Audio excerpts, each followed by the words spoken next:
세상을 바라보는 발칙한 시선, 발칙한 경제입니다. 오늘도 재밌는 경제 이야기 들려드리겠습니다. 안녕하세요. 상식주의자 권순우 기자입니다. 요즘 ESG 얘기를 참 많이들 하는 것 같아요. 뭐 환경과 사회와 지배구조를 개선해서 좀 더 착한 기업이 되겠다라는 건데, 사실 기업이 착해지면 좋은 것 같긴 한데 이게 도대체 왜 착해지려고 그러는 건지, 그리고 착해진다는 거의 의미가 뭔지, 그러면서 ESG가 또 굉장히 또 투자 개념으로 들어오기도 하고, 그래서 ESG 관련한 얘기는 정말 뭐 A부터 Z까지 너무나 많은 것 같아요. 근데 진짜 제가 여러 ESG 전문가와 여러 책들을 읽으면서 야, 이런 관점에서 접근하는 것은 좀 함께 공유하고 싶다는 생각이 들어서 굉장히 귀한 분 한 분 모셨습니다. 연세대학교 정보대학원의 조신 교수님이십니다. 안녕하십니까? 안녕하세요. 일단 책 소개를 먼저 해드리면 넥스트 자본주의 ESG 라는 책을 내셨고, 제가 이 책을 굉장히 감명 있게 봤는데 좀 내용이 조금 어렵더라고요. 네, 어렵다고 느끼시는 분들도 좀 계시고요. 술술술 읽혔다고 하시는 분도 계시고, 조금 전공이나 관심사에 따라서 반응이 조금씩 차이가 있으신 것 같아요. 일단 조신 교수님은 제가 경력을 잠깐 소개를 해드리면, 우리가 다 알만한 옛날 싸이월드 그렇죠. 데이터 SK 커뮤니케이션즈하고 SK 브로드밴드의 대표이사를 역임을 하셨었고, 2015년에는 그 무시무시한 청와대에서 미래전략 수석을 하셨었고, 지금 연세대학교 정보대학원에서 교수님으로 재직 중이십니다. 근데 경력을 보면은 뭔가 그 첨단 분야, IT 분야 쪽에 가까우신 것 같은데, ESG에 관심을 갖고 지켜보시게 된 동기는 어떻게 되세요? 네, 이제 제가 사실 이제 1989년에 미국에서 이제 경제학 박사를 했어요. 그리고 나서는 90년대 10년 동안은 IT 정책을 연구하는 연구소에 있었고, 2000년대 10년 동안은 SK 그룹 쪽에서 IT 기업의 임원이나 경영자로 있었고, 그 이후에는 학교하고 이제 정부를 좀 왔다 갔다 하면서 IT 정책이나 이런 쪽을 했던 건 사실입니다. 근데 이제 경제학을 했을 때 제 박사학위 논문이 기업 지배구조에 관한 것이었어요. 그러다 보니까 이제 그쪽을 계속 관심을 갖고 보고 있었고, 학교에 온 다음에도 뭐 별로 그렇게 신통한 건 아니지만 논문도 그쪽을 한두 개 썼고, 그러다가 이제 환경 문제에 관심을 갖게 된 직접적인 계기는 제가 2015년에 대통령 비서실에서 근무할 때 파리 협정이 그때 체결됐습니다. 2015년 12월에. 그래서 그걸 우리가 회의에 참석하는 게 중요한 게 아니라, 그럼 우리는 2030년까지 탄소 배출량을 얼마나 줄일래 하는 걸 이제 해외 국제사회에 약속을 해야 되는 건데, 얼마를 줄여야 되냐, 이거 이제 결정하는 게 정부로서는 큰 일이었거든요. 그러니까 저도 이제 거기에 참여하다 보니까 이제 좀 관심을 갖게 되고, 또 실제로 이제 대통령 수행해서 파리 협정 그때도 참석하고, 그다음에 뭐 S 문제는 아무래도 기업에서 경영자 내지는 임원으로 있다가 보니까 항상 부딪히는 문제가 소비자 문제, 그다음에 이제 근로자 문제, 또는 우리들에게 여러 가지 서비스를 제공해주는 납품 기업과의 관계, 뭐 이게 뗄래야 뗄 수 없는 고민거리니까 뭐 그런 포괄적인 의미에서 ESG 이슈를 관심을 좀 가졌는데, 이제 한 3년 전부터 워낙 우리나라에서 조금씩 ESG 관심이 생기는데, 조금 제가 보기엔 좋은 방향이긴 하지만 조금 이해를 잘못하는 분야, 또는 요건 좀 아닌 것 같은데 싶은 것들, 이런 거를 좀 제 나름대로 이야기를 한번 해보려고 하다가 책을 쓰게 됐습니다.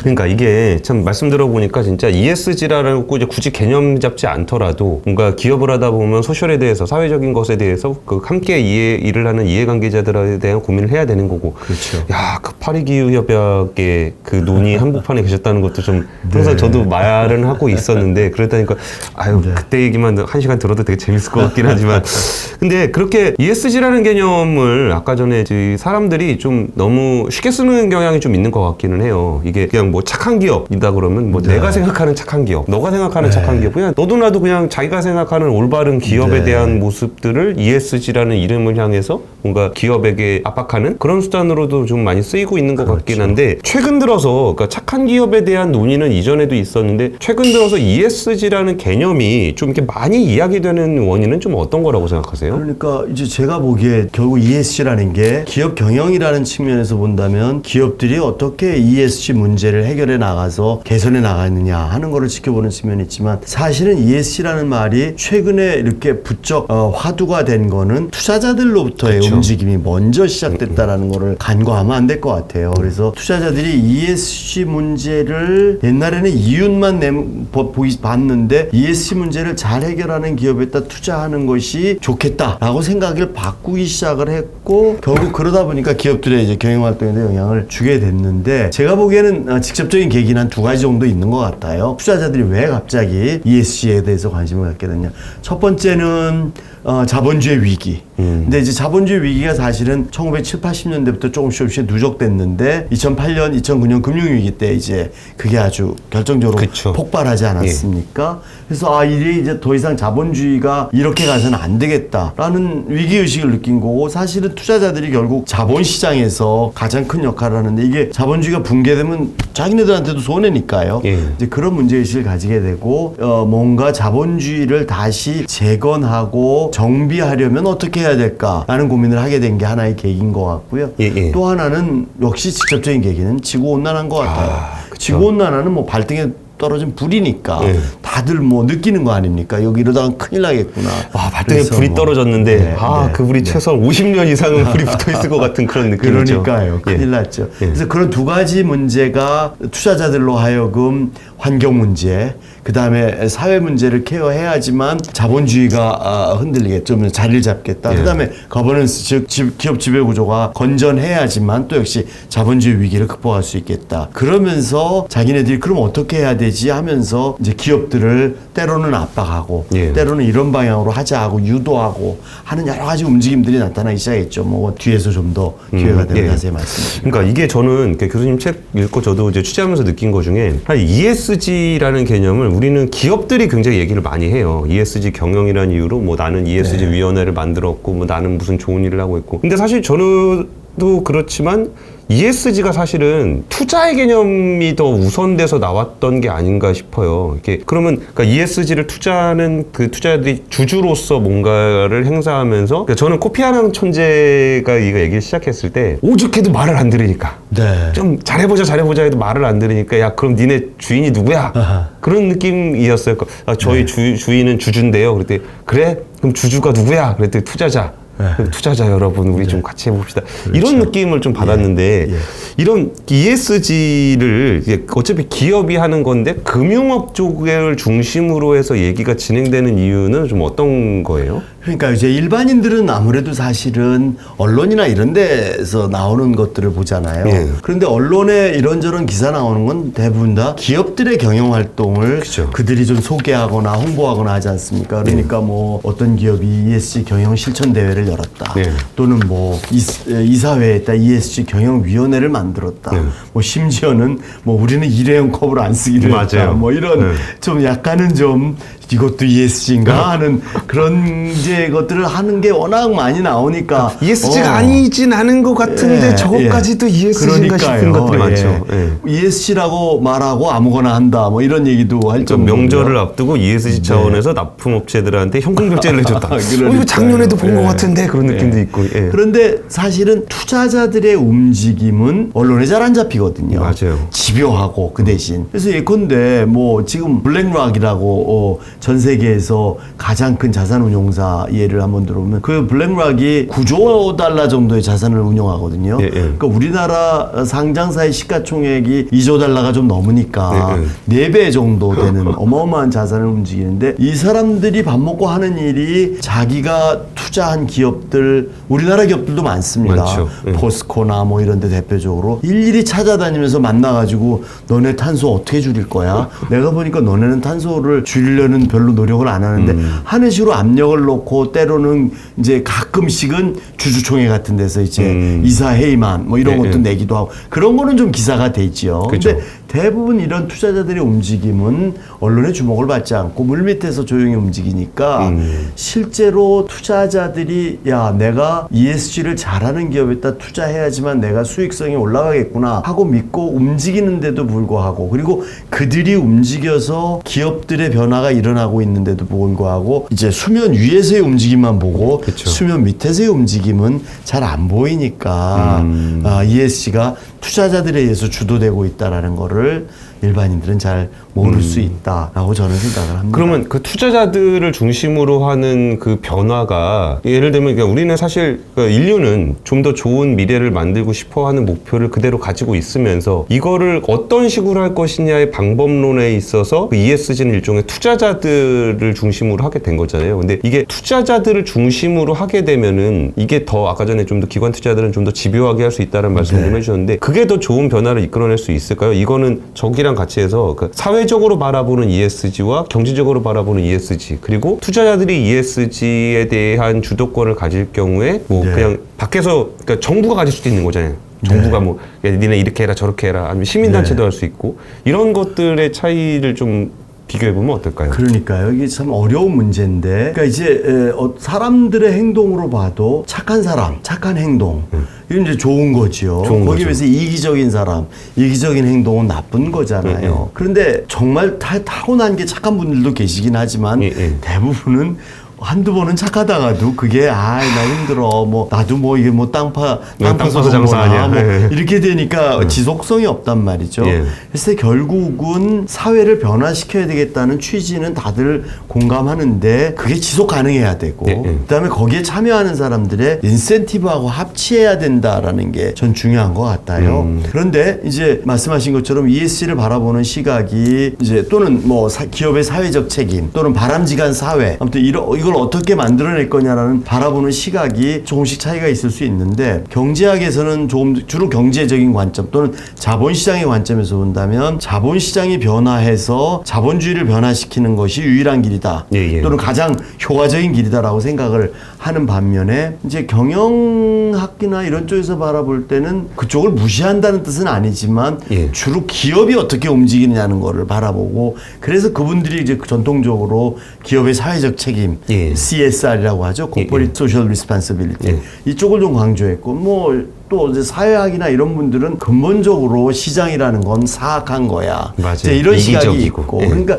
시장한테 맡기면 안 되고, 뭔가 제3섹터로서의 사회적 경제 또는 사회적 기업 이런 부분들이 보완적인 역할을 해야 된다라는 얘기를 하는데 이게 뭐 셋 다 틀린 말은 아니죠. 어느 한쪽을 이제 다 한쪽 면을 보고 있는 건데 큰 방향으로의 변화가 가능하게 하려면 저는 이제 ESG 이 투자자로부터의 변화가 있어야 된다라고 생각을 하는데요.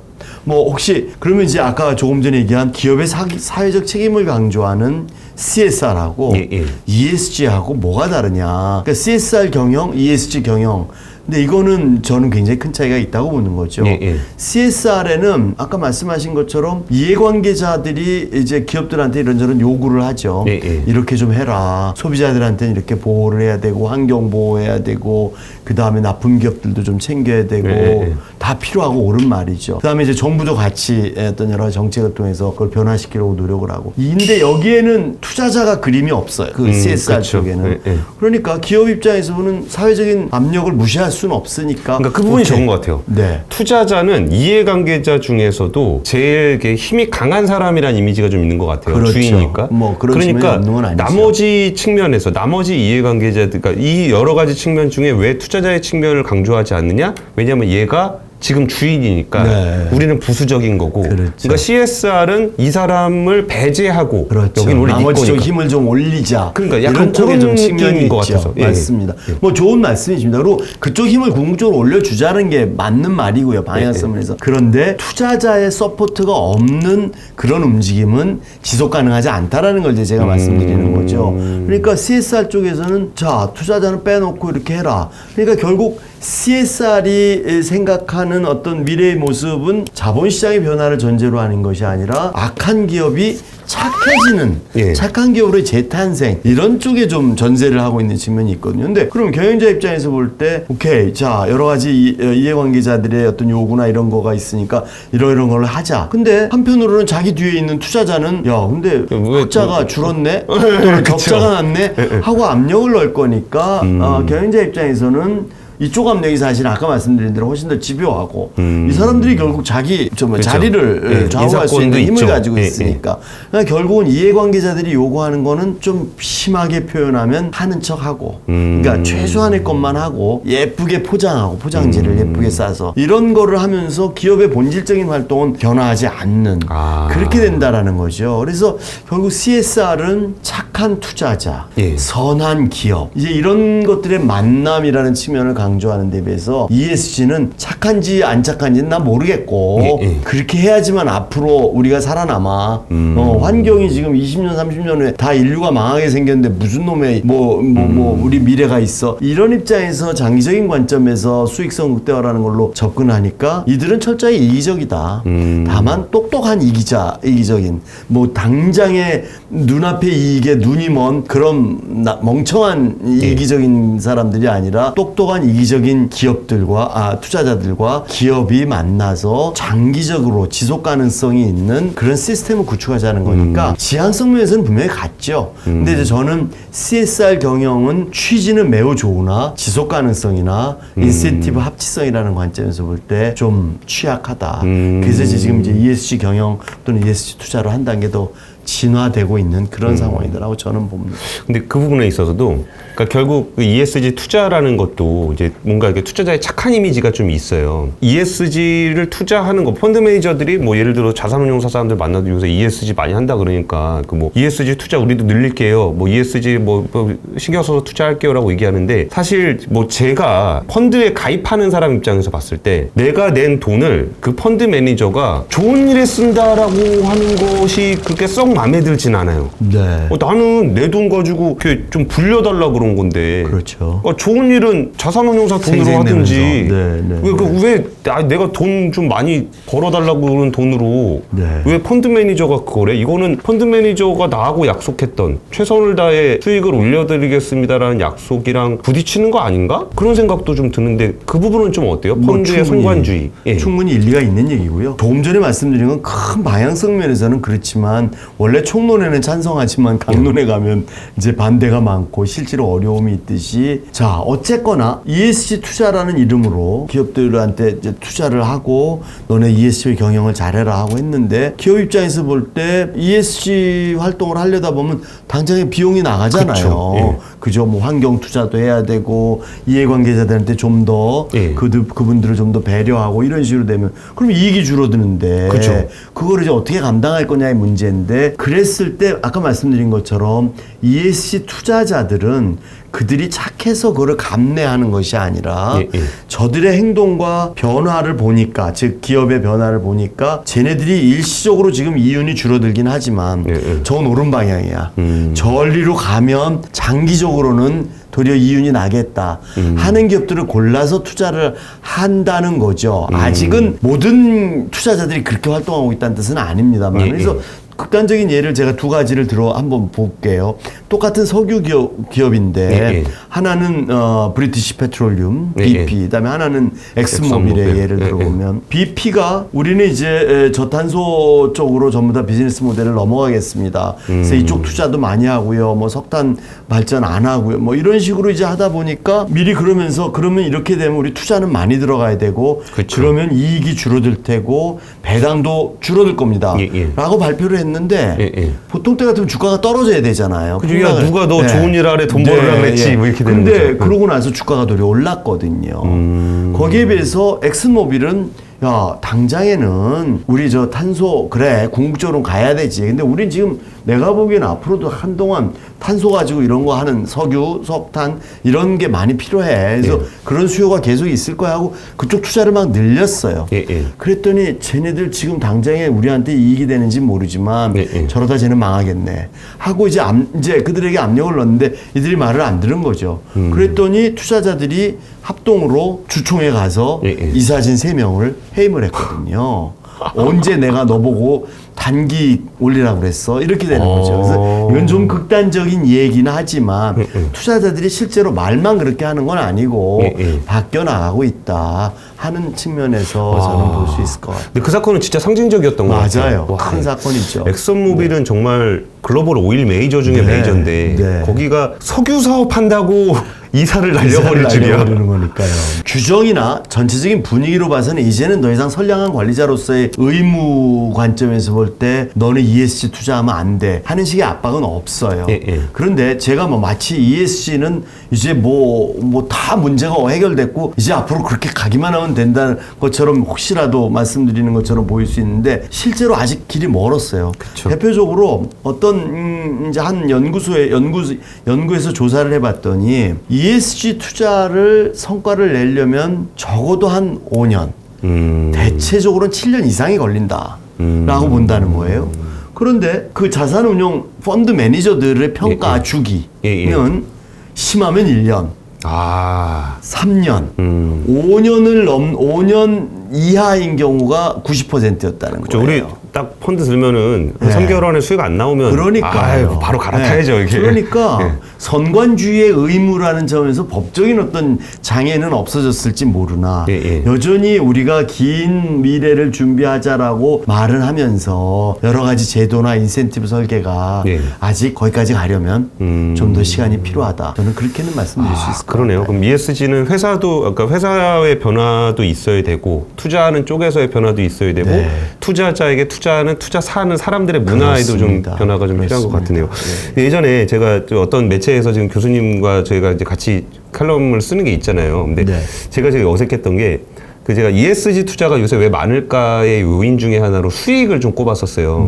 그리고 ESG 중에 그 이를 중심으로 해서 주가가 엄청 많이 올랐다는 거죠. 그렇죠. 그리고 그러니까 ESG에서 이가 쫙 올라와 주는 바람에 야 ESG 투자는 돈을 번댄다 라고 소문이 났고 그래서 많은 돈이 글로 또 모이면서 ESG 투자가 좀 더 활성화된 측면이 있지 않을까라는 취지의 글을 하나 썼는데 교수님께서 그건 아닌 것 같은데 물론 제 거 보고 쓰신 건 아닐 텐데 꼭 그래서 오른 건 아닌 것 같아 이제 이런 칼럼 쓰신 걸 제가 봤어요. 아 그러셨군요. 제 칼럼을 보셨군요. 그러면은 여기서 그 ESG 투자를 하면 실제로 그 수익이 나나요? 그러니까 이제 좋은 말씀이신데요. 그 수익을 회계적인 수익이라고 생각하면 아까 말씀드린 것처럼 짧으면 5년, 길면 뭐 7년 이상이나 걸려야 이 회계 장부상으로는 손익계산상으로는 나올 수 있는데 기업은 그렇죠. 기업 입장에서 볼 때 그러나 이제 또 다른 관점에서 본다면 자본 조달 비용이라는 측면이 있다는 거죠. 그러니까 아까 엑스모빌 같은 경우를 이제 예를 들었습니다만은 쟤네들은 ESG는 전혀 신경 안 써. 그런 회사들이 뭐 채권을 발행하건 증자를 하건 또는 주가의 흐름이라는 관점에서 보건 간에 자본 비용이 걔네들은 올라간다는 거죠.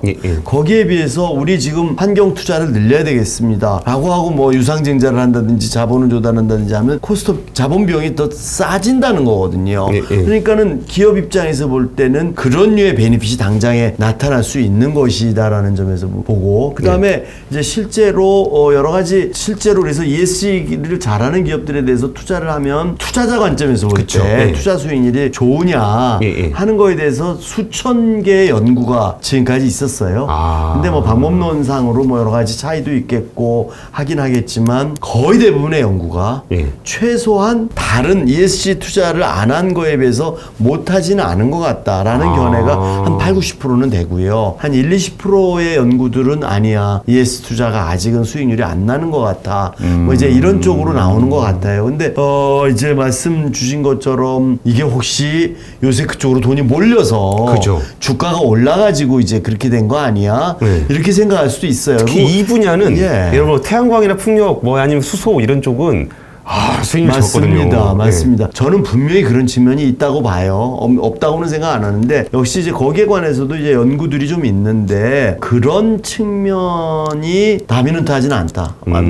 압도적으로 그런 것 때문에 돈이 몰려서 그 주식이 비싸진 건 아니다 하는 그런 연구들이 있어요. 그랬을 때 왜 그러면 그렇게 되냐? 아까 말씀드린 대로 자본 비용 관점에서 보면 ESG를 잘하는 기업들의 어떤 리스크가 줄어든다라고 보는 거죠. 거죠. 그렇지 않겠어요? 미래에 어떤 여러 가지 있을 수 있는 여러 가지 잠재적인 리스크가 줄어든다. 그렇기 때문에 리스크를 감안한 수익률은 좋아진다. 이제 이런 식의 견해라든가 한 가지만 예를 들면 해서 전체적으로 볼 때 수익률이 더 나빠지지는 않는다. 조금은 보수적으로 얘기하면 그게 현재로서의 컨센서스인 것 같습니다. 그러니까 ESG 투자라는 것이 뭔가 지금 단기에 뭔가 성과를 보여줄 수 있는 그런 계제의 주제는 아니니까 조금 더 길게 봤을 때 이런 문화가 좀 더 형성이 되고 그 기업이 또 그런 스타일로 좀 바뀌게 돼야 되는 기간이 필요한데 최소한 그거에 대해서 투자를 했을 때 손실이 되지는 않는다. 그러니까 그렇죠. 비교적 손실이 되지는 않는다라고 한다면 그건 투자자들한테 되게 위안이 되는 얘기인 것 같긴 해요. 그렇죠. 아니 내가 ESG 투자가 좋고 좀 오래 기다려야 된다는 건 알겠는데 단기적으로는 손실이래. 그러면 또 이게 마음이 그럼 좀 더 있다 할까? 이제 이게 생각이 드는데 테마 주식 고르기 관점에서 보면 이제 저도 잘 모르겠고요. 그러니까 결국은 ESG 투자, ESG 경영이라는 거는 어찌 보면 그런 관점에서 볼 때는 긴 호흡으로 변화해야만 한다라는 메시지가 있는 거니까 장기 투자자들을 어느 정도로 전제로 한 거라고 봐야겠죠. 사실은요. 저 이거는 좀 이게 제가 개인적으로 좀 취재하다가 고민이 좀 들었던 건데 아까 제가 ESG 중에 이게 주가 많이 올라가는 회사들이 좀 있다고 했잖아요. 녹색 회사라고 불리는 예를 들어 태양광 회사라든지 뭐 풍력 회사라든지 이런 회사들이 있는데 그러니까 그들이 만드는 제품은 친환경 시대를 좀 돕기 위한 그런 산업인 건 알겠어요. 근데 자기 자신이 과연 친환경 기업인가라고 생각해 보면은 예를 들면은 나의 공장에선 탄소를 줄이지 않아. 내가 뭐 풍력을 만들든 태양광을 만들든 제품을 만드는데 나는 탄소를 줄이지 않는. 그러니까 ESG 기업에서 자기가 하는 일이 착하는 거야 하는지 아니면 자기가 내놓은 결과물이 착해야 되는지 이런 것은 좀 어떻게 보세요? 좋은 지적이신데요. 사실 당연히 그들이 생산하는 제품이 친환경 제품인 거는 칭찬할 만한 일이지만 지금 이제 탄소 배출이라는 관점에서 본다면 그들이 제조 과정에서 자기네 협력업체까지를 포함해서 그러니까 공급망 전체에서 결국은 이제 2050년까지 탄소를 넷 제로로 만들자 하는 게 목표니까 결국은 제조 과정을 바꿔야 되는 거죠. 근데 이제 제조 과정을 바꾸는 게 상대적으로 조금 용이한 기업들이 있는가 하면 근데 철강 기업이라든가 화학 기업이라든가 이런 거는 뭐 근본적으로 너무나 어려운 뭐 수소 환원 제철 공법으로 완전히 바꿔야 된다. 이건 사실은 뭐 아직 있지도 않은 기술인데 그런 면에서 이제 그런 기업은 정말 어려울 텐데 다른 기업들은 이제 조금씩 노력하면은 좀 쉬워질 수 있는 부분이 있고 사실은 근데 이제 개별 기업의 관점에서 노력하는 거는 또 역시 한계가 있고요. 소위 말해서 탄소 포집 CCUS라고 하죠. Carbon Capture, Utilization and Storage. 그래서 어떤 공장에서 탄소가 나오는 걸 막을 수는 없잖아요. 탄소 공장에서 배출되는 탄소 자체가 제로일 수는 없거든요. 그걸 잡아가지고 다른 데다가 유용한 데다가 쓰고 그러도 남는 탄소는 해저에다가 묻겠다라는 게 이제 CCUS인데 그 중에 어떤 부분의 기술은 좀 제가 뭐 엔지니어는 아니지만 좀 발전이 돼 있는 좀 진전이 있는 분야도 있는 반면에 또 어떤 쪽은 뭐 아직 굉장히 요원한 게 있는데 그런 CCUS 기술 같은 거를 결국 정부가 자금 지원해주고 하면서 기술 개발해주고 해야지만 되는 거지 개별 기업들한테 네가 알아서 줄여 이거는 현실적으로 불가능에 가까운 부분들이 있지요. 알겠습니다.